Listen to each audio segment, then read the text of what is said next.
झारखंड के टेट परीक्षा में पूछे जाने वाले प्रश्नों का यहाँ मॉडल पेपर दिया हुआ है। भाग 1 में बाल विकास व शिक्षा शास्त्र है। चलिए इन प्रश्नों को एक एक कर देखते हैं और एक्सप्लेन करते हैं। तो फर्स्ट प्रश्न कहता है, जिन पियाजे की संज्ञानात्मक विकास की अवस्थाओं के अनुसार जिसे पूर्व प्रत्ययात्मक काल जाना जाता है, निम्न में से किससे संबंधित है। यानी कि उसको पूर्व प्रत्ययात्मक काल भी कहा जाता है और वो किस अवस्था से संबंधित है। तो आंसर है पूर्व संक्रियात्मक अवस्था से। जीन पियाजे ने बालकों के संज्ञानात्मक विकास यानी कॉग्निटिव डेवलपमेंट की व्याख्या करने के लिए 4 अवस्था वाले एक सिद्धांत का प्रतिपादन किया और इस सिद्धांत की दूसरी अवस्था पूर्व संक्रियात्मक अवस्था को, जो 2 से 7 वर्ष तक की अवधि तक होती है, पूर्व प्रत्ययात्मक काल के नाम से भी जाना जाता है। दूसरा प्रश्न है, एक व्यक्ति जीवन में नाम व प्रशंसा कमाने की इच्छा किस प्रकार का अभिप्रेरक है। तो उत्तर है आंतरिक अभिप्रेरक। एक व्यक्ति के जीवन में नाम व प्रशंसा कमाने की इच्छा उसकी आंतरिक अभिप्रेरक होती है। इस प्रकार के अभिप्रेरक प्रबल मनोवैज्ञानिक दशाओं के कारण उत्पन्न होते हैं। तीसरा नंबर है, हम में से कुछ लोग, कुछ जो लंबे हैं तथा कुछ जो छोटे हैं, कुछ जो गोरे हैं तथा कुछ जो काले हैं, कुछ लोग मजबूत हैं तथा कुछ कमज़ोर हैं, यह कथन किस स्थापित सिद्धांत पर आधारित है। उत्तर है वैयक्तिक विभिन्नता पर।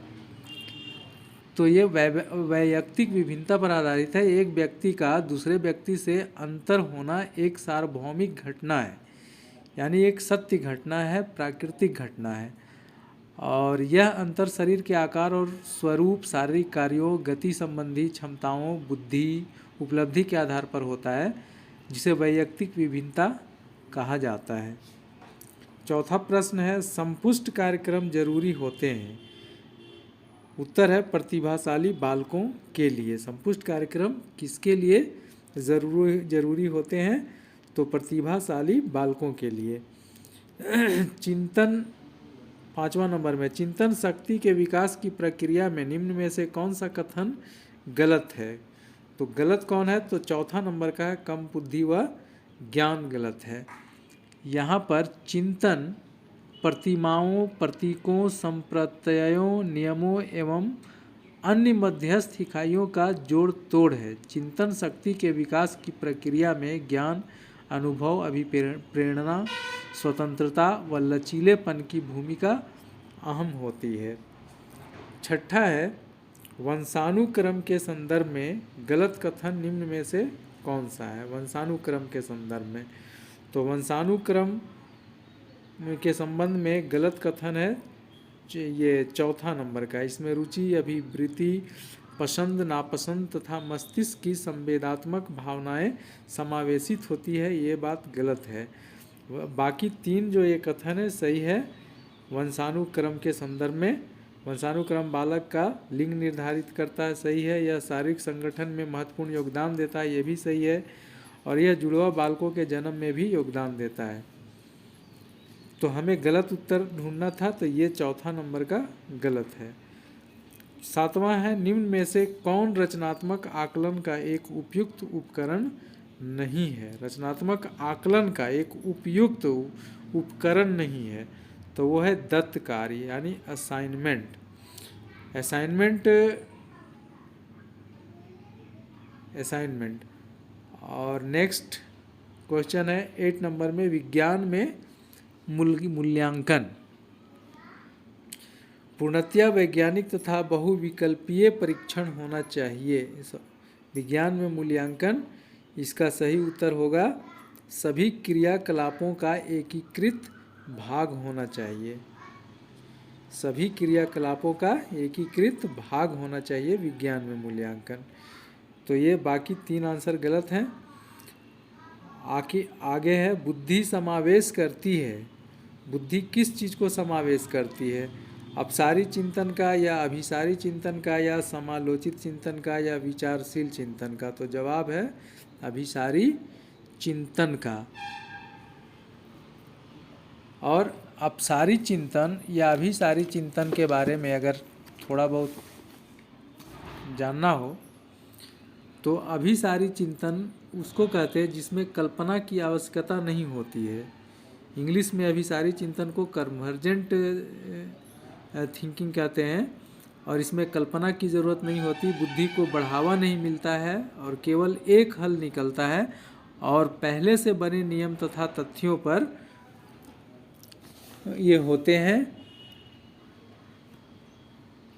तो उसको अभिसारी चिंतन कहा जाता है। अब सारी चिंतन के बारे में ये कहा जाता है कि ये सृजनात्मक चिंतन भी है और इसका इंग्लिश डाइवर्जेंट थिंकिंग होता है। और अपसारी चिंतन जन्म देती है खोज को, आविष्कार को और मौलिकता को। बालक जो है इसमें कल्पना शक्ति का प्रयोग करता है अपना और एक से अधिक हल को वो निकाल सकता है और ये आधारित होता है कट ऑफ द बॉक्स चिंतन पर। दुर्बलीकरण बाधा क्या है 10 नंबर में? तो दुर्बलीकरण बाधा शारीरिक स्तर पर या कार्यात्मक स्तर पर, सामाजिक स्तर पर या शैक्षिक स्तर पर होता है। तो ये है कार्यात्मक स्तर पर। 11 नंबर में पियाजे के संज्ञानात्मक सिद्धांत की अवस्थाओं का क्रम निम्न है। तो इसमें से कौन सा क्रम सही होगा? नंबर 1 गलत है, आंसर यहाँ 2 है। संवेदनात्मक, जैसे कि पियाजे के संज्ञानात्मक सिद्धांत की अवस्थाओं का क्रम इस प्रकार होता है। पहले होता है संवेदनात्मक गामक काल जो जन्म से 2 वर्ष तक होता है, और दूसरा होता है पूर्व संक्रियात्मक काल जो 2 वर्ष से 7 वर्ष तक होता है। तीसरा होता है मूर्त संक्रियात्मक काल जो 7 वर्ष से 12 वर्ष तक होता है, और चौथा होता है औपचारिक संक्रियात्मक काल जो 12 वर्ष से ऊपर होता है। तो यहाँ प्रथम है संवेदनात्मक गामक काल, उसके बाद दूसरा क्रम पूर्व संक्रियात्मक काल और मूर्त संक्रियात्मक काल और औपचारिक संक्रियात्मक काल। इस तरह से ये क्रम सही है दूसरा नंबर का। 12 नंबर में आते हैं समावेशित विद्यालय योजना के संदर्भ में कौन सा कथन गलत है? तो इसमें विशेष आवश्यकता वाले विद्यार्थियों में आत्महीनता की भावना का विकास होता है, ये कथन गलत है। बाकी ये सही है कि समावेशित विद्यालय योजना के संदर्भ में समानता की भावना का विकास होता है, धनात्मक आत्मसम्मान का विकास होता है और विशेष बालकों के नैतिक आचरण को उठाया जाता है। एक समावेशी विद्यालय किसको कहेंगे? तो वह है जिसमें समाज के सभी वर्गों के बच्चों को शिक्षा की मुख्य धारा में समाविष्ट कर उन्हें शिक्षा के समान अवसर उपलब्ध कराए जाते हैं, जहां उनमें समानता की भावना व धनात्मक आत्मसम्मान का विकास करने के साथ उनमें नैतिक आचरण को उठाया जाता है। और 13 नंबर में है चिंतन अनिवार्य रूप से है क्या है? तो एक मनोगतिक प्रक्रिया है, क्योंकि ये मन से होती है चिंतन। क्रियात्मक गतिविधि तो है नहीं, भावात्मक व्यवहार तो है नहीं, संज्ञानात्मक गतिविधि भी नहीं होगा। तो चिंतन अनिवार्य रूप से एक मनोगतिक प्रक्रिया है जो किसी इच्छा के कारण पैदा होती है और तथा इच्छा को संतुष्ट करती है। अगला पेज में है 14 नंबर पे मनोविज्ञान का क्षेत्रवादी सिद्धांत दिया किसने दिया? तो ये है कर्ट लेविन ने दिया। बस इसमें सिर्फ ये याद रख लेना इस सवाल को, मनोविज्ञान का क्षेत्रवादी सिद्धांत कर्ट लेविन द्वारा दिया गया था और इस सिद्धांत में मनुष्य तथा उसके सीखने की प्रक्रिया को निरपेक्ष न मानकर सापेक्ष माना जाता है और साथ ही अनुभव के स्थान पर व्यवहार को अधिक बल दिया जाता है। 15 नंबर में आते हैं तो इसमें कह रहा है कि पद संवेगात्मक क्रांति किस अवस्था से अधिक जुड़ा हुआ है? तो ये है किशोरा अवस्था से। संवेगात्मक क्रांति यानी संवेगात्मक चेंजेस जो आते हैं बच्चों में वो किशोर अवस्था में आते हैं ज़्यादा। 16 नंबर का सवाल में है, किसने बहुबुद्धि सिद्धांत प्रतिपादित किया था? तो ये हार्वर्ड गार्डनर ने किया था। बहुबुद्धि सिद्धांत का प्रतिपादन हार्वर्ड गार्डनर द्वारा किया गया था और उनका विचार था कि बुद्धि का स्वरूप एकांकी न होकर बहुकारकीय होता है और अब तक बुद्धि के 9 प्रकारों की खोज हो चुकी है। तो ये बहुबुद्धि सिद्धांत का प्रतिपादन हार्वर्ड गार्डनर ने किया। 17 नंबर में है कि निचली कक्षाओं में पढ़ाते समय एक शिक्षक को प्राथमिकता देनी चाहिए। किस चीज़ की प्राथमिकता देनी चाहिए? तो कहानी कथन को देना चाहिए। क्यों? क्योंकि कहानी कथन के माध्यम से बच्चों में चिंतन का विकास होता है। 18 युवा अधिगमकर्ताओं में निम्न में से कौन पढ़ने में कठिनाई का द्योतक नहीं है? तो पठन गति व प्रवाह में कठिनाई। और 19 में मानव विकास की यह अवस्था जिसे सुनहरी अवस्था कहा जाता है वह कौन सी अवस्था है? तो बाल्यावस्था है। बाल्यावस्था को सुनहरी अवस्था कहा गया है क्योंकि शैक्षणिक दृष्टिकोण से जीवन चक्र में बाल्यावस्था से अधिक कोई महत्वपूर्ण अवस्था नहीं है, इसलिए इसे सुनहरी अवस्था कहा जाता है। 20 नंबर, यह विशेषता जो कि सहयोगात्मक स्थिति की सीमा में नहीं है, वह विशेषता कौन है? तो शिक्षक केंद्रित विशेषता। सृजनात्मक के बारे में क्या गलत है? तो सृजनात्मकता तथा बुद्धि सदैव साथ साथ चलते हैं, ये बात गलत है, प्रथम आंसर होगा। और एक सिद्धांत के रूप में निर्मितिवाद क्या करता है? तो दूसरा नंबर का जवाब है अधिगमकर्ता की स्वयं के शब्दों का निर्माण करने की भूमिका पर जोर देता है। और 23 नंबर में अधिगम कार्य के लिए विद्यार्थियों की तत्परता का आकलन करना शिक्षकों के लिए कठिन है। क्यों कठिन है? क्योंकि तत्परता के सभी तत्व एक साथ परिपक्व नहीं होते, ये पहला आंसर होगा। किसी कार्य को करने के लिए तैयार रहना तत्परता कहलाता है, और किंतु इसका आकलन करना एक शिक्षक के लिए कठिन होता है। क्यों होता है? क्योंकि इसमें सभी तत्व एक साथ परिपक्व नहीं होते हैं।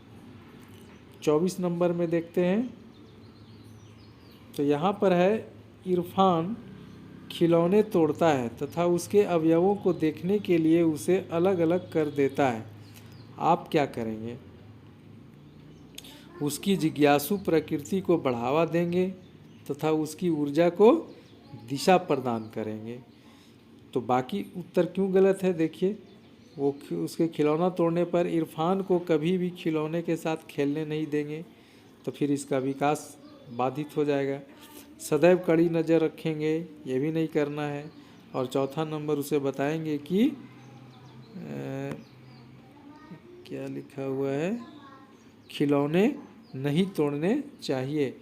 तो जवाब सही होगा इसका कि उसकी जिज्ञासु प्रकृति को बढ़ावा देंगे। बालक के सृजनात्मक विकास के लिए ये जरूरी होता है कि उसकी नवीन रचना या उत्पादन की प्रवृत्ति को बढ़ावा दिया जाए तथा उसकी ऊर्जा को सही दिशा प्रदान की जाए। 25 नंबर में है, एक शिक्षण विधि में 2 या अधिक शिक्षक सहयोग पूर्वक विषयों की योजना बनाते हैं, पूरा करते हैं तथा सदैव विद्यार्थियों पर इसके प्रभाव का मूल्यांकन आवर्ती रूप से करते हैं। यह विधि कौन सी है? तो वो है टोली शिक्षण। टोली शिक्षण की एक सुव्यवस्थित प्रणाली है और इसमें कई शिक्षक मिलकर विद्यार्थियों के एक समूह को अनुदेशन प्रदान करते हैं और विद्यार्थियों पर इसमें प्रभाव का मूल्यांकन आवर्ती रूप में करते हैं। 26 नंबर में है, व्यवहार का संवेगात्मक पहलू निम्न से संबंधित होता है। व्यवहार का संवेगात्मक पहलू किससे संबंधित होता है? तो उत्तर है दूसरा नंबर, सीखने के भावात्मक पक्ष से। सीखने के भावात्मक पक्ष से होता है। इसके अंतर्गत व्यक्ति की संवेगात्मक दशा को आसानी से पहचाना जा सकता है। एक अच्छा विद्यालय कौन है?